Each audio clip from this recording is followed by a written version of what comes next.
na ibinigay mo tonight, Panginoon. Lord, kung meron mang nakalimutan, Panginoon, patuloy mo pong ipaalala sa akin, Panginoon. Ikaw po yung magsalita, Lord God, sa bawat isa, Panginoon. We know na you can filter out, Panginoon, kung ano man yung sasabihin ko, Panginoon. Lord, gawin mo po akong karapat-dapat, Panginoon, na tumayo sa iyo, Panginoon. And I pray na ikaw po yung manguna, ikaw yung mag-speak, Panginoon, sa bawat isa sa amin, Panginoon. Naway kung ano man yung matututunan namin tonight, Panginoon, enable us, Panginoon, para ma-apply namin yung message mo for us tonight, Panginoon. Lord, I pray rin sa mga kapatid namin dito na wala pa po. Lord, I pray na naway maka-attend din sila, Panginoon. And I pray na yung internet connection and alisin mo po kung ano man yung mga distraction sa isip namin, Panginoon, tonight. And naway makapag-focus kami kung ano man yung sinasabi mo. Lord, we thank you, we love you, we honor you. In Jesus' mighty name, Amen. Yan. So, ang word natin ngayon is from John 5:1-9. So, basahin ko muna sa Tagalog. Pagkaraan nito'y dumating ang isang pista ng mga Hudyo at pumunta si Jesus sa Jerusalem. Sa lungsod na ito, malapit sa pintuan ng mga tupa, ay may malaking imbakan ng tubig na may 5 portiko.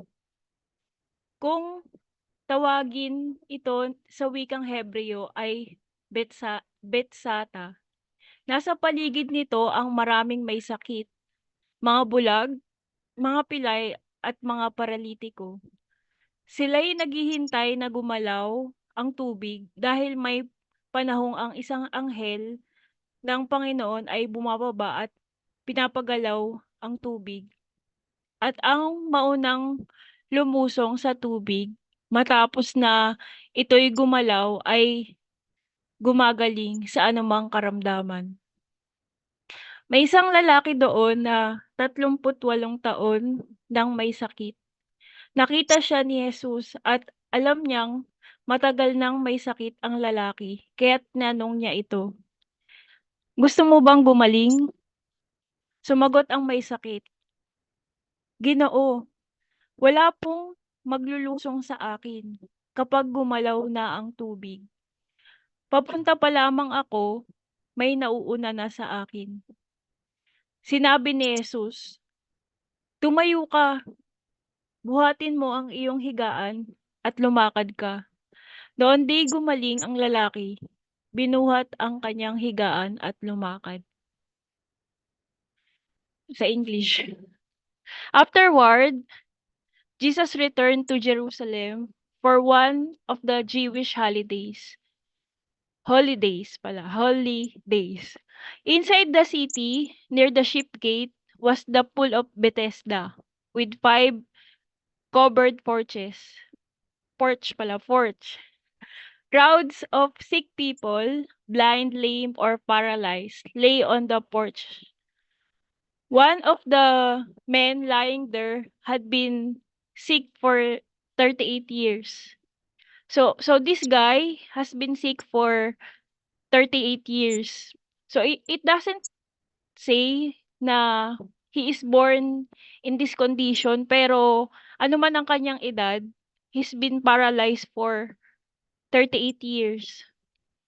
Verse 6, when Jesus saw him, what a good news. No matter what crowd that you are in, God sees you. And you, he had been ill for a long time. He asked him, "Would you like to get well? Would you like to get well? Do you want to get well?"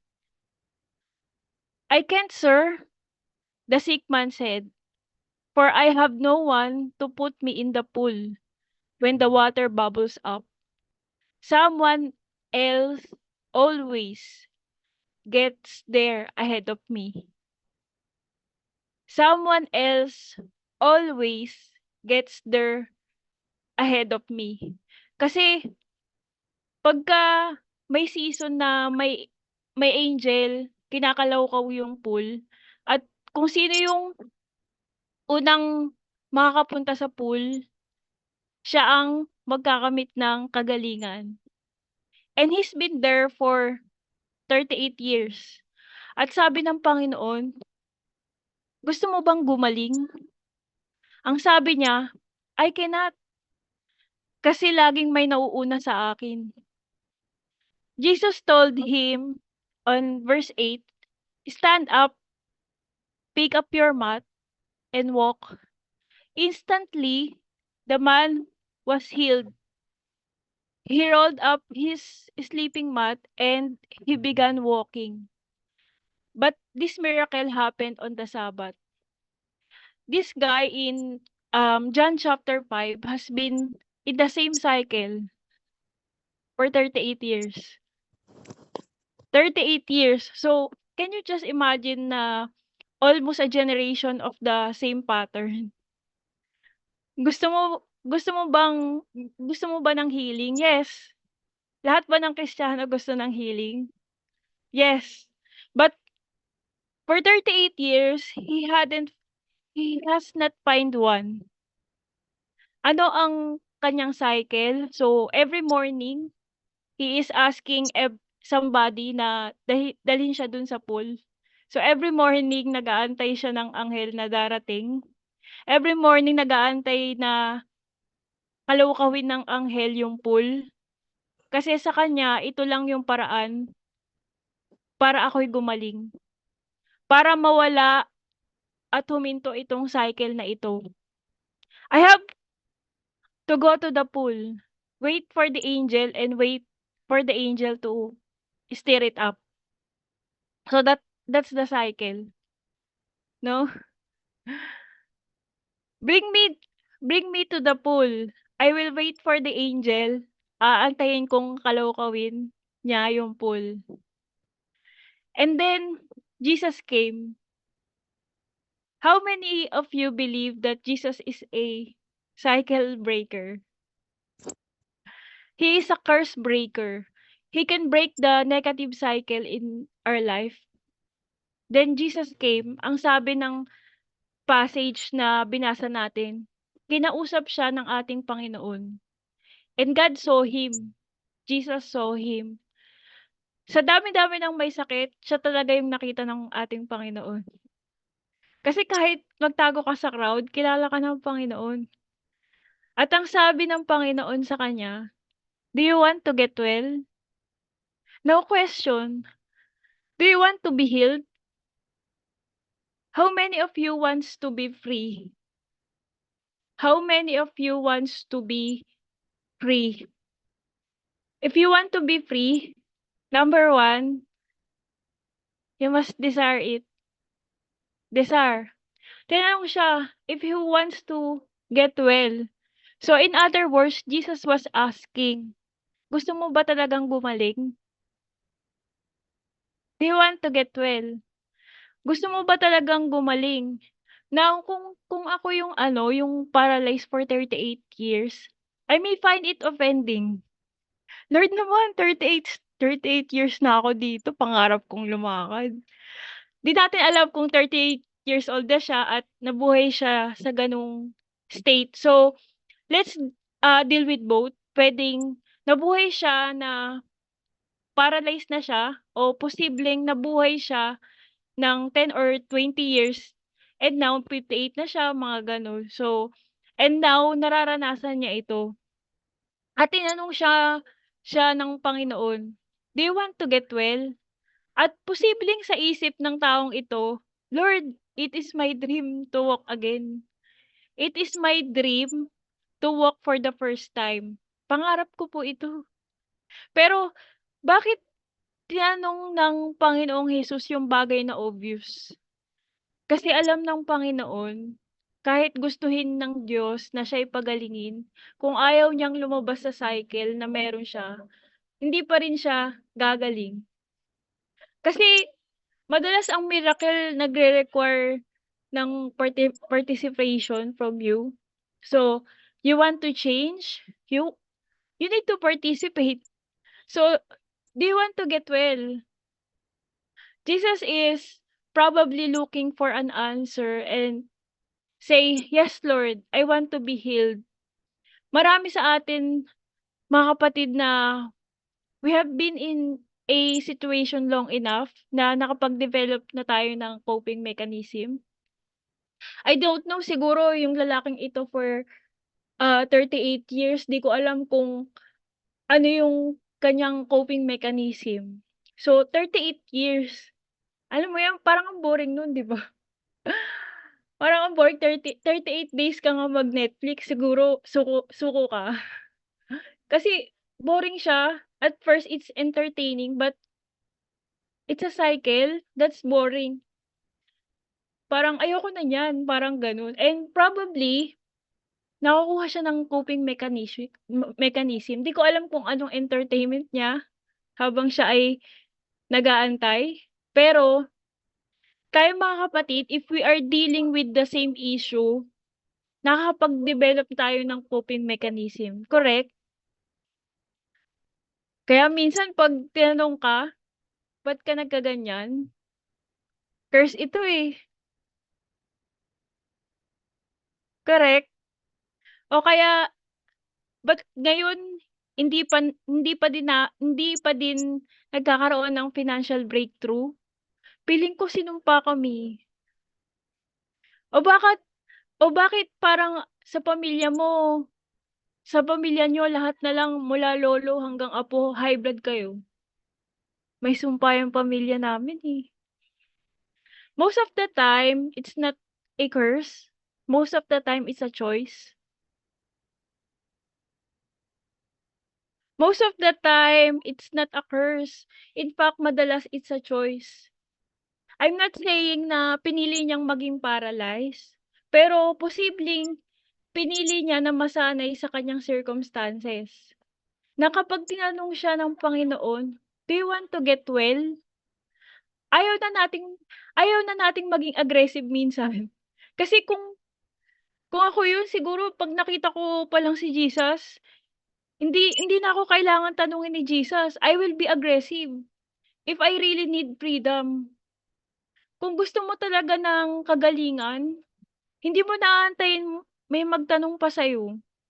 Lalapit ka na mismo, magiging aggressive ka, magiging assertive ka, magiging persistent ka on asking Him.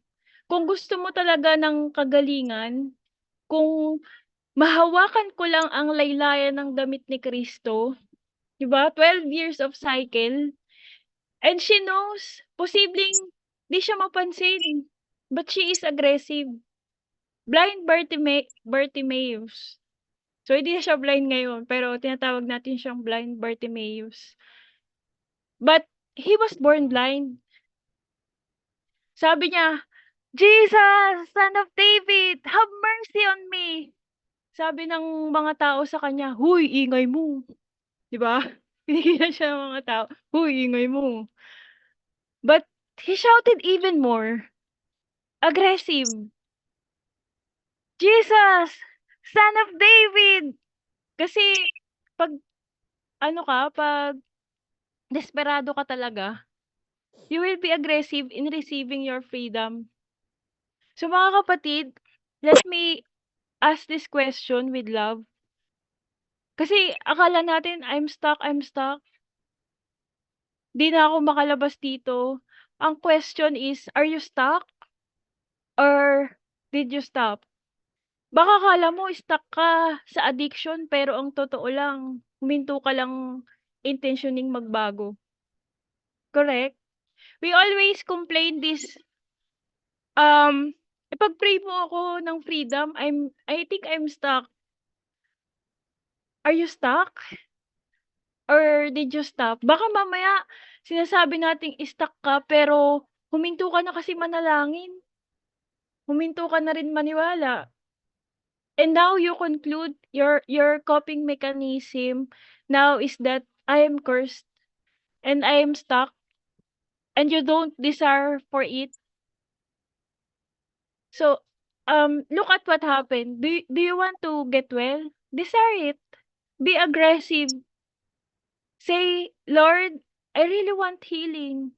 I'm stuck with this immorality. I'm stuck with this financial difficulty. I'm stuck with this attitude and behavior. Ganito na talaga ako mula pagkabata, hindi na yata ako magbabago.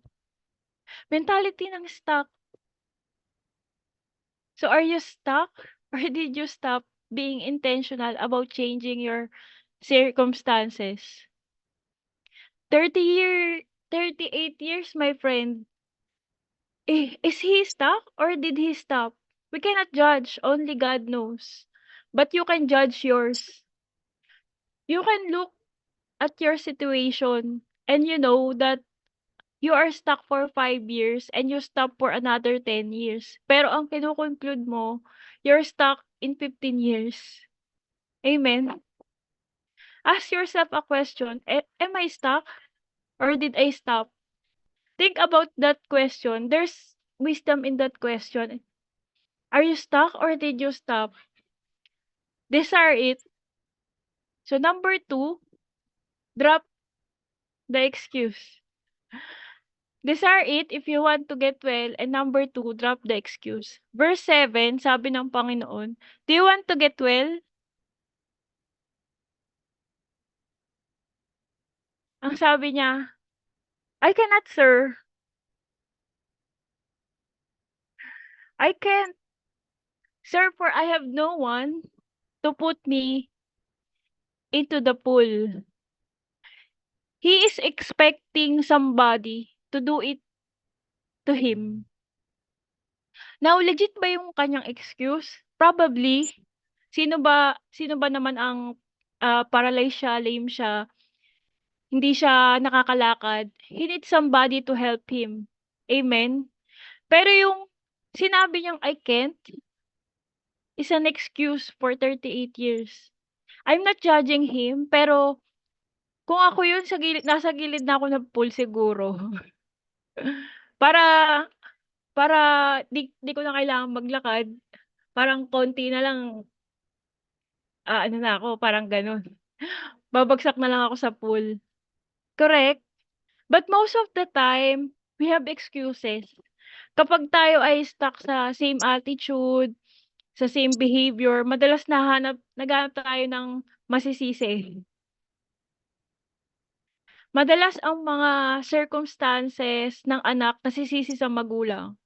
Trinasfer kasi ng magulang ko sa'kin 'yan, dinemonstrate kasi ng magulang ko sa'kin yung ganyan, kaya ganyan din ako mag-isip ngayon. Yes, they might transfer that to you, dinemonstrate nila sa'yo, but you took a choice. Ikaw pa rin ang pumili, kapatid. You can be a curse breaker, a cycle breaker, kasi ang cycles will not break you kapag you always make excuses. You cannot break a cycle if you always keep making excuses. Posible na pinili ng present generation na i-adopt yung nature ng older generation. Kaya nakaka-experience tayo ng same circumstances. Puwede yun. Do you want to get well? So desire it and drop the excuse. Drop it. Drop the excuse. Desire it, drop the excuse, and then develop a new cycle.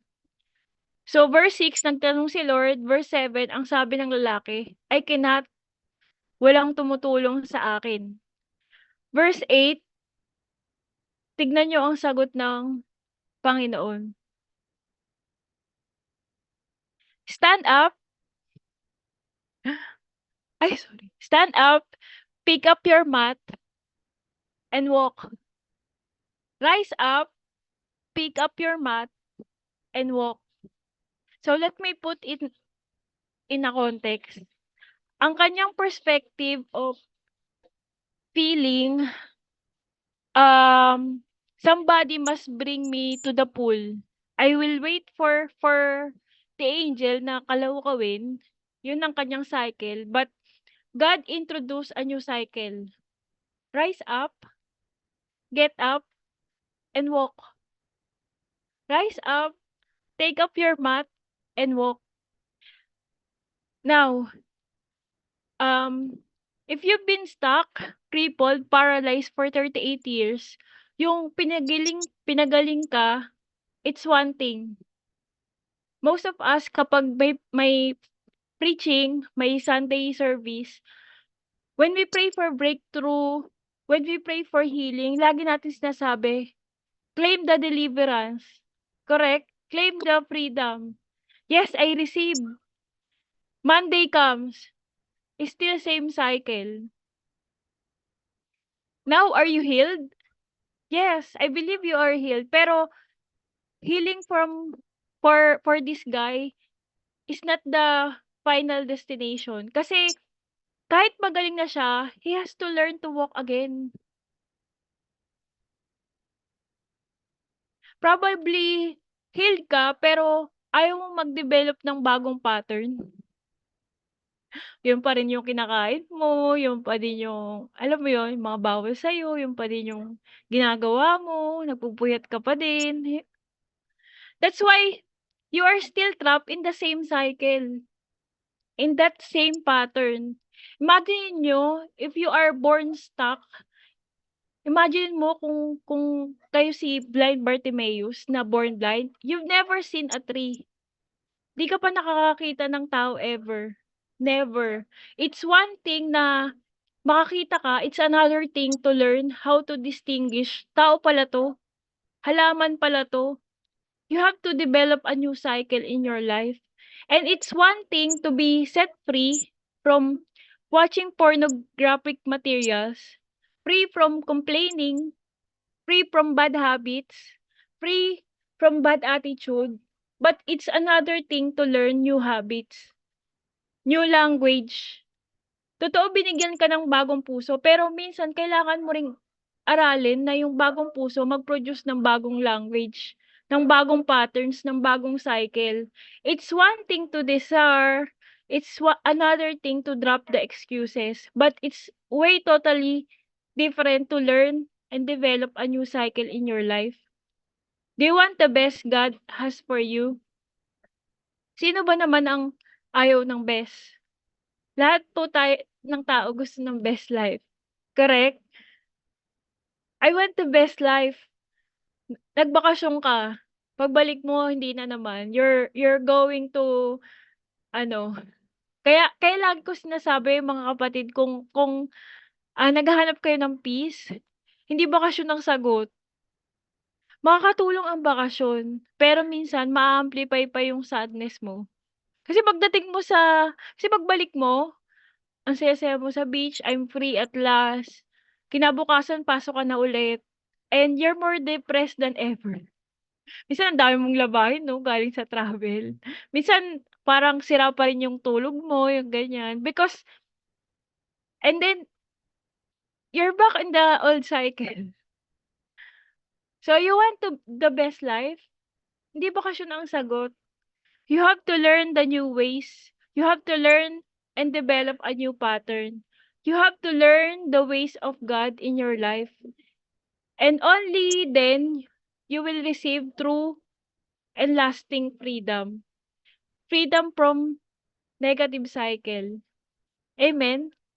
Agree? It's one thing na makalabas ka sa toxic relationship. It's another thing to love again.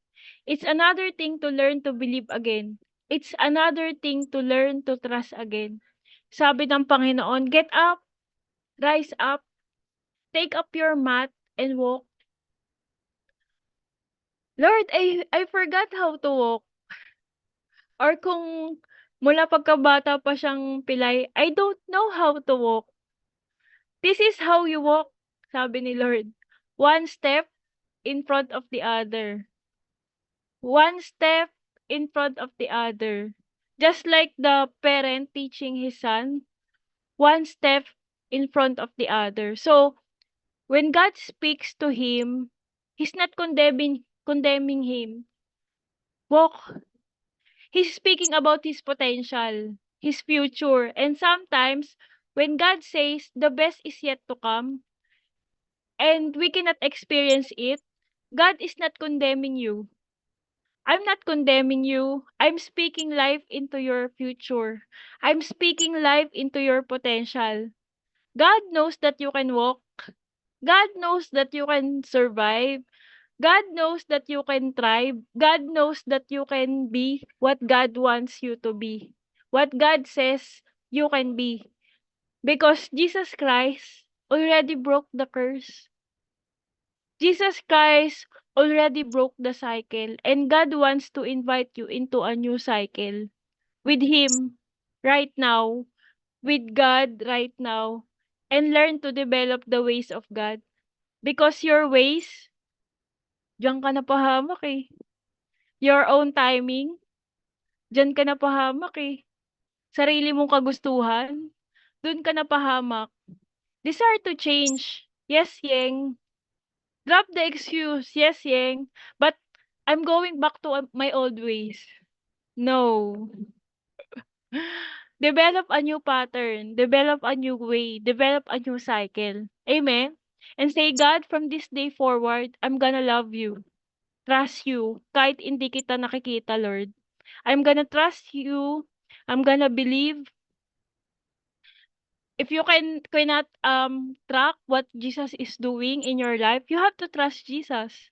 Trust God and say, God, I need you. I don't want to stay in this way. And I'm gonna recognize that I don't have the power to break free. I did everything I could. I spent all that I have. I prayed long enough. But today, I recognize only you. Only you can deliver me. Only Jesus can deliver you from these negative cycles and negative patterns. And I wanna praise the Lord for His grace and mercy. Kasi sa pamamagitan ng grace and mercy ng ating Panginoon, sa pamamagitan ng pagmamahal ng Lord sa iyo, nakakalapit tayo sa trono ng kanyang kagandahang loob. Kapatid, mahirap sundin. But God wants you to come to His invitation. Come to Jesus and receive His grace, receive His mercy, and allow Him to change your life. What if I tell you hindi lahat ng pinagdadaanan mo season? What if inakala mong season pero ang totoo cycle? Kasi ang season dependent sa time. Ang cycle dependent sa'yo. Minsan, sinasabi natin sa Panginoon, Lord, inaantay kita. Get me out of this season. Get me out of this season. Sabi ng Lord sa'yo, no, ako nga ang nag-aantay sa'yo eh. To get out of that cycle. Stop rebuking what you need to repent. Nire-rebuke mo. Dapat nire-repent eh. Hindi yan season. Cycle yan. Yung pag-pray mo nga ako, nasa 10 taon na ako ng season of financial difficulty. 10 taon? Baka hindi na po season, baka cycle na po. And ang season, inaantay mong matapos. Ang cycle or negative cycle, pinuputol. Maganda kung good cycle. 'Di ba? Di mo kailangan putulin. Ang cycle, kailangan lumaya. And many Christian right now, hindi makalaya-laya kasi nag-aantay ng season. Wala pa ba Lord? Wala pa ba Lord? Sabi ng Lord, ay nag-aantay ka ba sa akin? Ikaw nga yung inaantay ko eh. Kailangan ka mag-decide na tapusin yung cycle na yan. Ni-rebuke mo eh ang sinasabi ng Panginoon, kailangan mo lumaya. Kailangan mong pagsisihan. Sometimes you have to make intentional decisions. And for my last point, decide now. Now decision. Decide continuously. So verse 9, Instantly, the man was healed. He rolled up his sleeping mat and began walking. He rolled up his sleeping mat and began walking. Instantly, he is no longer lame. In the power of the Lord, he is no longer lame. But he decided to obey, trust the Lord, and began walking. Baka nga habang tumatayo siya, dahan-dahan lang siya, no? Or kaya habang tumatayo siya, pabuwal-buwal pa siya, no? Hindi kasi siya sanay maglakad. Ikaw ba naman, 38 years, hindi ka makalakad. This week, nakikipag-battle ako sa Lord. Parang ayoko nang i-preach 'to. Parang masyadong practical, parang gano'n. But sabi ng Lord, "The spirit is willing, but the flesh is weak." The spirit is willing, but the flesh is weak. Gusto nating magbago, pero di natin magawa. Nung nakaraan, right, tinuro sa'tin yung prayer, yung listening and obeying and trusting the Lord. Fill your heart with the word of God. As you listen to it, did you really make a firm decision in your life to do them? How? Can you really apply it immediately into your life? Yung totoo. We have knowledge, we are really inspired with what we heard. Kaya nga, we are blessed. Tinuturuan tayo sa TGPM to spend time with the Lord. So, making decisions to really prioritize the Lord. When you get up, connect agad sa Lord. But every day, we have to decide. We have to decide even on small things, big things in our life. We have to decide to wake up early kasi may pasok ka pa after. Ang hirap ngayon ang lamig. We have to decide to set an alarm clock and stick to the time kasi after nun, magulo na ulit yung schedule or worse, di mo na nagawa.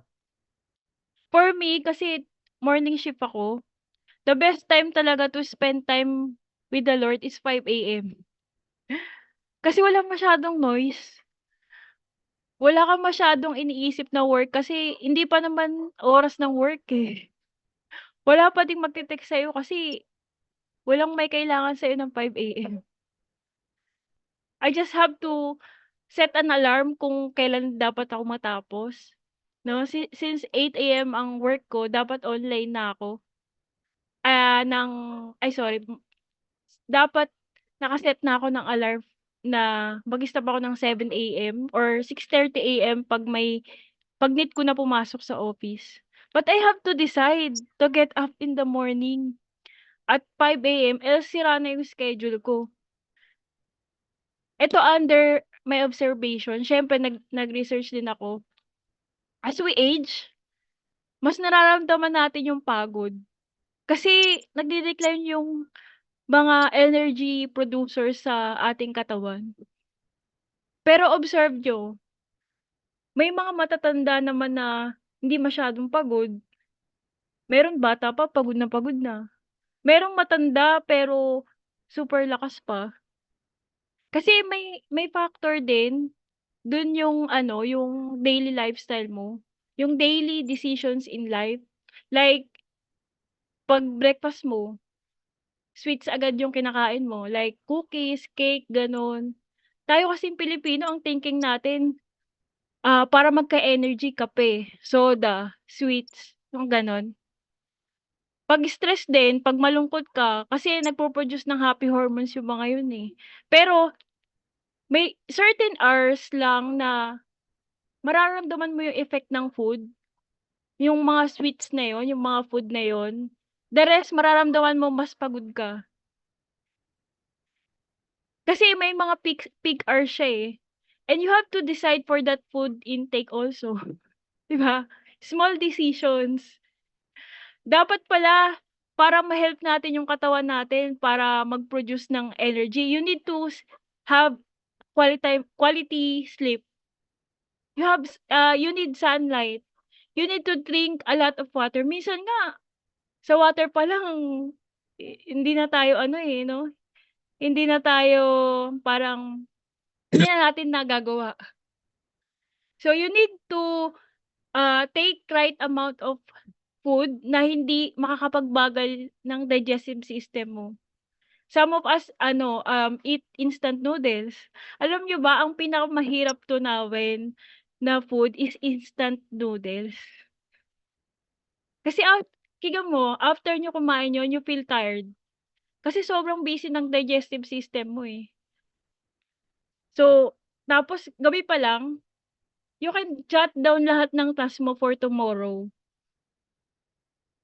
and, stick to your schedule para hindi ka masyadong nag-iisip. Kasi minsan yung pag-iisip nakakapagod din yun, 'di ba? Exercise even for 30 minutes. Kasi after mo mag-exercise mas maganda yung blood flow. Nag-try ako mag-exercise sa gabi, aba 'di ako nakatulog.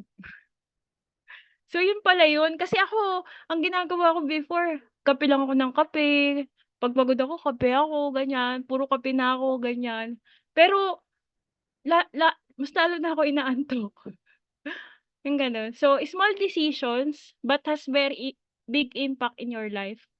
And I'm sure mas magagawa mo yung pinapagawa ng Lord sa'yo. 'Di ba 'pag fasting, 'di ba prayer and fasting tayo ngayon. Sobrang discipline natin 'pag fasting. Pero mas marami yung days na, alam mo yun, feasting ganyan, walang limit lalo na 'pag may pambili ganyan, pambili ng food. Siyempre hindi mo titipirin yung sarili mo 'di ba, may pera ka naman. Pero alam niyo ba natutuwa ako kasi may nabasa ako sa Bible about dun sa ano, yung wag ka masyadong kumain ng ano, basta ano mo yung sa Proverbs yun, eh, hindi nakalimutan ko yung exact verse but sabi dun, wag kang masyadong kumain kasi, maghihirap ka parang ganun. Kasi totoo naman, eh, kasi yung most of our expenses is food talaga. Kapagka masyado kang magastos sa food, masyado masyado hindi ka rin ano, hindi ka rin discipline when it comes to money. Totoo yun, eh. Um, Nakakatawa nga, eh, sa gym, January 'di ba? First 2 weeks sobrang puno ng gym. Tapos unti-unting nagde-decline ng numbers yung mga gym goers 'di ba? Ibig sabihin, kumbaga nag-decide sila, ng January na gagawin nila 'to. Then after that, kumbaga siguro napagod ganyan or nahilo, they decided not to go to the gym, parang gano'n. 'Di ba minsan minsan gano'n, eh, hindi hindi tayo nagiging firm on our decisions, 'di ba? So, decide now and decide continuously. Alam niyo sa work nag-decide ako to stay away from my phone during working hours. Nag-decide din ako to with my schedule. Usually kasi, lalo na tayong mga babae, nagmu-multitask tayo, pero ang totoo, we simply do things one after another. Pero alam niyo ba, it takes 25 minutes para maibalik yung nawalang momentum sa'yo. Aba, nung nag-decide akong gano'n, mas naging productive ako. So, decision, kahit small, sobrang laking impact sa atin. So, 'yan na, we know that we need to pray, we need to, meditate the word of God, and then, and then, um, and mag-empty tayo ng mga bagay na na pinapa-empty sa atin ng Panginoon and fill your heart with the word of God. 'Di ba alam na natin 'yun, but we have to decide every day. We have to decide continuously na gagawin natin 'yun. So, i-set natin yung year na 'to. Minsan 'di ba nakakatawa 'di ba, 'pag Monday, hindi mo alam kung ano yung meron sa Monday, bakit gusto mo mag-start 'pag Monday, 'di ba? 'Pag Monday na ganito na yung gagawin ko o kaya 'pag January na, ano puwede naman mag-decide ngayon, ngayon na, as in now na, 'di ba? So, i-set natin yung year na 'to na I want to move on with my life. Ayoko ng nanatili akong ganito, ayoko ng kumbaga maging bansot. I want to grow, I want to increase, I want to break through, I want miracle in my life. Ayoko na ng ganito yung buhay ko. God, gusto ko ng lumago sa'yo. Gusto kong mas makilala kita. This is the perfect timing to grow. Kasi the perfect timing to shake us, this is the perfect timing to shake us all up. I-shake tayong lahat at sabihin sa ating lahat, "Gising, take your faith to the next level." Seryosohin mo talaga ang paglago sa Panginoon, amen? Alam niyo po, ang paglago sa Panginoon dapat seryoso ka, eh. 'Pag hindi ka seryoso mabagal or worse, hindi ka talaga lalago. Kaya gusto ng Panginoon sa'tin to grow. Alam niyo po ang feelings natin nakakaapekto sa desisyon natin. Kahit na ito yung gusto mo gawin, but you don't feel like it, like doing it, or kapag iba yung pakiramdam mo, iba yung feelings mo, hindi mo gagawin minsan yung mga desisyon mo, eh, right? Minsan kahit, desisyon mo na talaga to go to the fellowship, 9 PM ganyan, eh, tinatamad ako, eh. Ay, inaantok pa ako, eh. Ay, masama yung pakiramdam ko, eh. Meron akong ano, meron akong dito yun, taga dito yun, sorry. Taga dito yun. Wala pala siyang pasok ng Saturday actually, wala siyang pasok ng Saturday. Tapos basta sabi ko, 'di ba nagkaroon tayo ng mga free time, ganyan. Sabi niya ganito daw yung free time niya. So, Sabado, saka Linggo. Ganyan, tas ganitong time, sabi niyang gano'n. So, hindi ko na siya i-me-mention siyempre. Sabi ko, "Eh, bakit wala ka sa TGPM?" Sabi kong gano'n, "Every ka pala ng ganito." Kasi Ate Yeng, ano, eh, nakakatulog ako. Nakakatulog ako sa ganitong time. Sabi ko, "Ha? Sino ba dapat sino ba dapat mag-decide?" May puwede ba 'yun bigla kang natulog, ganyan. Alam mo 'yun? Kasi puwede ka namang mag-decide na ano, eh, na 10:00 ka na matulog kasi in weekdays 10:00 naman talaga yung, natural na tulog mo, parang gano'n. Tapos ewan ko kung bakit hindi siya nakaka-attend ng TGPM, pero 9 PM pa lang naman yung TGPM, ganyan, ayun. So, sabi nga dun sa ano kasi more on Proverbs ako ngayon, eh, sabi dun, "Higit na mabuti ang tiyaga kaysa kapangyarihan at ang pagsupil sa sarili kaysa pagsakop sa mga bayan." So, pagsupil sa sarili 'no, feelings, naapektuhan yung desisyon natin. Your decision is more powerful dapat than your feelings. Mas makapangyarihan yung desisyon mo dapat. This is the time kapatid, 'wag mo na ipagpabukas. Ngayon na, simulan mo na. Parang pagda-diet, eh. Bukas na lang masarap kasi yung ulam ngayon, eh. Bukas na lang ako magda-diet. Bukas ko na lang iiwan 'tong mga 'to. Bukas na lang ako magbabago. Yung iba nga Monday pa, eh. Alam niyo mga kapatid, kakabukas mo ng kakabukas hindi yan mangyayari. Pero 'pag nagdesisyon ka ngayon, now, now decision, now faith, today, right now, God is with you and God is beside you. Kaya kaya mo naman magdesisyon na hindi maging tamad. Kaya mo naman magdesisyon na lumago. Ang kailangan lang magdesisyon. Kasi ngayon January 27, 2024. Sino sa inyo nung New Year tumalon pa para sa mag-aakalang tatangkad pa siya at nagkaroon ng New Year's resolution, right? Sabi natin, "This year magda-diet na ako. This year hindi na ako kakain ng matamis." O bakit ka kumakain ng leche flan? Yeng hindi pa gano'n katamis. Yeng wala pang start, mga palusot. Ang Personal goals, siguro natin this year makapag-save ng 1 million sa bank account or makapagtayo ng sariling bahay, makapasa sa boards, makatapos ng pag-aaral yung mga anak nila, gano'n. Those are good goals. Madaling baguhin ang goals, pero mahirap baguhin ang habits. Madaling baguhin ang goals, pero mahirap baguhin ang habits. Kahit magbago tayo ng magbago ng goals, kung hindi tayo magbabago ng habits, hindi natin mafu-fulfill. Hindi natin magagawa yung ating mga goals. Bakit? May pattern na kailangang wasakin para tayo ay lumago sa destiny, ay para tayo ay lumago at papunta sa destiny na pinapagawa at pinapapuntahan ng Panginoon sa atin. Yung lumipat ka ng 14 companies in 2 years.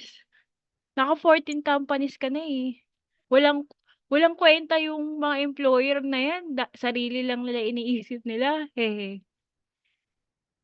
It's not a mistake. Obviously, something is wrong.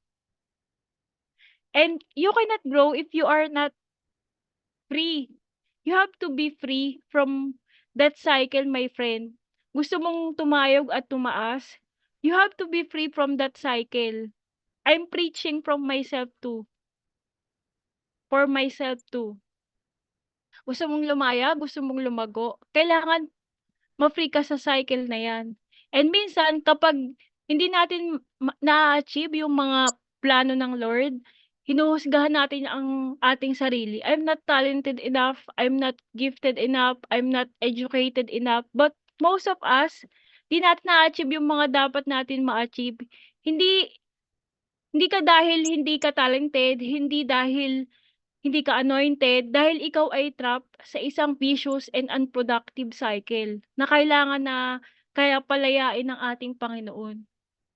We all need to be free from that cycle of procrastination, vicious and unproductive cycle. We keep on feeding it.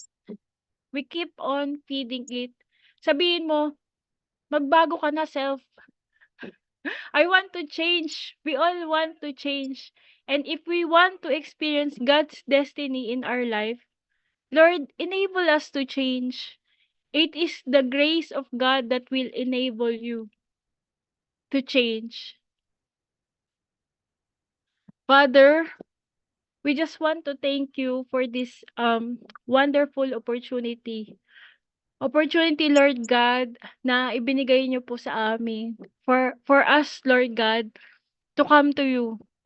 Alam naming ikaw lamang ang makakapagbago ng aming buhay. Alam naming ikaw lang po ang makakapagbuo ng aming buhay. We messed up, we failed, we made a mistake.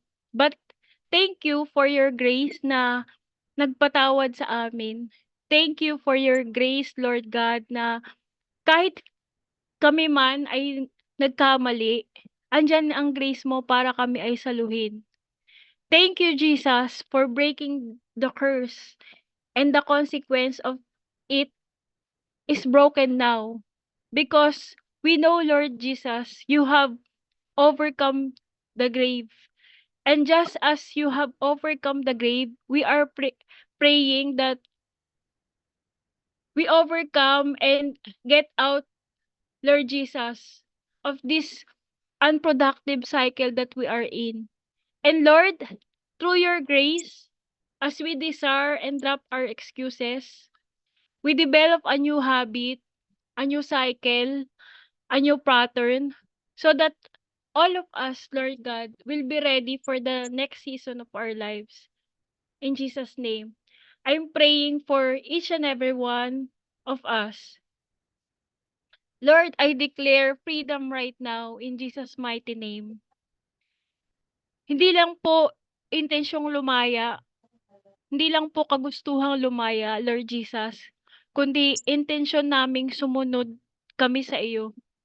Get up, rise up, pick up your mat and walk. Develop a new pattern, develop a new habit, develop a new cycle. In Jesus' name. God, I declare freedom right now In Jesus' name. I'm gonna walk in a manner worthy of the calling which I have been called, Lord Jesus. We're gonna follow you. We're gonna be with you. In Jesus' name. And Lord, binabagsak po namin ang lahat ng chains, ang lahat ng tanikala, at lahat ng bagay that keeping us to be who you called us to be. In Jesus' name, we break the change. We break the cycle. We break this pattern, Lord Jesus. Lord, alam niyo po ang lahat ng cycle and pattern and stages and seasons that we are going through right now. But in the name of Jesus, every negative cycle, every unproductive cycle, every cycle, Lord Jesus, that is keeping us from obeying you, binabasag po namin sa pangalan ng aming Panginoong Jesus. In Jesus' name, in Jesus' name, lahat ng order, Lord God, ay magkaroon ng order.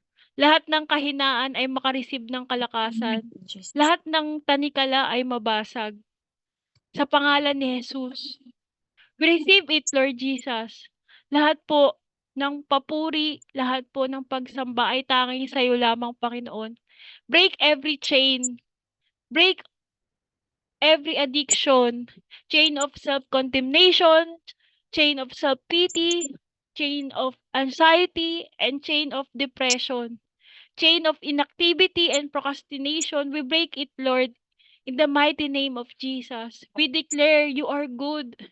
We declare you are faithful. Thank you, Lord Jesus, for the power of your name, the name above all name. Ano man pangalan ng mga chains na bumabalot at tumatanikala sa amin, we know that your name is greater. Greater, Lord God, and we are free. And we claim we are free. All glory belongs to you, God. In Jesus we pray. I am free. Amen.